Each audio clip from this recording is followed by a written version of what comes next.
বলদের মতো চারটা পা। গোপালের তখন বয়স হয়েছে, চোখে ভালো দেখতে পারে না। রাজা কৃষ্ণচন্দ্র বললেন, কি গোপাল, গতকাল আসনি কেন? আগে চোখে সমস্যা হয়েছে। সবকিছু দুটো দেখি। কাল এসেছিলাম, এসে দেখি দুটো দরবার। কোনটায় ঢুকব ভাবতে ভাবতেই এ তো তোমার জন্য ভালোই হলো, তুমি বড়লোক হয়ে গেলে। আগে দেখতে তোমার একটা বলদ, এখন দেখবে দুটো বলদ। ঠিকই বলেছেন মহারাজ, আগে দেখতাম আপনার দুটো পা, এখন দেখছি চারটা পা, ঠিক আমার বলদের মতোই। রামনাম। একবার রাজা মশাই শক্ত করে গোপাল ভাঁড়ের হাত আঁকড়ে ধরে বললেন, কি গোপাল, বুদ্ধির জোরে কি আর সব হয়? মাঝে গায়ের জোরও লাগে, পারলে হাতখানা ছোটাও দেখি বাপু। দেখি, কেমন তোমার শক্তি।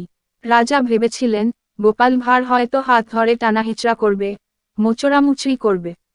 রাজাকে অবাক করে দিয়ে সে এসবের কিছুই করল না, শুধু বিড়বিড় করে রাম রাম বলতে লাগলো। রাজা মশাই, কি হলো, অত রাম রাম করছো কেন? গোপাল বলল, রাজা মশাই, গুরুজনের মুখে শুনেছি, রামনাম জপলে ভূত ছাড়ে। রাজা সঙ্গে সঙ্গে গোপালের হাত ছেড়ে দিলেন।